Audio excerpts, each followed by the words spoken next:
నమస్కారం. మీ విజయ్ కుమార్ గంట. ఈరోజు ఏపీ ముఖ్యమంత్రి చంద్రబాబు నాయుడు ఒక మాట అన్నారు. అసెంబ్లీలోనే కానీ ప్రతిపక్షాలు అధికార పక్షాలు బయట వ్యక్తిగతంగా కల్మషం లేకుండా అందరూ కలిసి ఉంటే బాగుంటుందని ఆశాభావాన్ని వ్యక్తం చేశారు. నిజమే, అది ఆ వాతావరణం చాలా మంచిది, ఒకప్పుడు ఉండేది కూడా. నాకు తెలిసి ఒక విపక్ష నేత ఆర్థికంగా అనేకమైనటువంటి ఇబ్బందులు పడుతున్నప్పుడు రాష్ట్రానికి అతి ప్రయాస మీద ముఖ్యమంత్రి అయినటువంటి వ్యక్తి, అంటే అప్పటికి ముఖ్యమంత్రి కాలేదు, తనకు ప్రత్యర్థి అని తెలుసు, వెళ్ళి కూర్చుని పైసలు ఇచ్చి వచ్చారు. అలాగే చాలామంది మధ్య ఒక అనుబంధాలు ఉండేవి.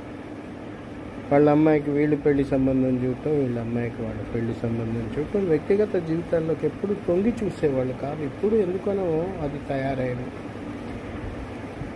సరే, సీఎం గారి సంభాషణ ఎప్పుడు చోటు చేసుకుందన్నప్పుడు మాటలు చోటు చేసుకునే అనుకుని భావిస్తే, ఈరోజు శాసనసభ్యులు శాసన మండలి సభ్యులు కళా ఉత్సవాలను నిర్వహించారు. చాలా అద్భుతంగా నటించారు. ఎందుకంటే ప్రతి వ్యక్తిలోనూ ఒక నటుడు ఉంటాడు. పుట్టుకతోటే మనిషి నటుడు. The actors are born not made అంటారు. ఎందుకని అంటారంటే ప్రతి మనిషి కూడా నటుడే. అమ్మ దగ్గర మారాన్ చేసే బాలుడి దగ్గర నుంచి అందరూ నటుడు. ఇక ఈరోజు ఈ సాంస్కృతిక కార్యక్రమాలు చూసే అవకాశం దక్కింది. ముఖ్యంగా మా రఘురామ స్వతహానే అతగాడు మంచి కళా సాంస్కృతికాల మీద ఆసక్తి ఉన్నవాడు. దుర్యోధనుడి కింద చాలా బాగా చేశాడు. ఏదో హెచ్చుల కోసమో ఏదో కాదు, నిజంగా నిమగ్నమయ్యే చక్కగా చేశాడు.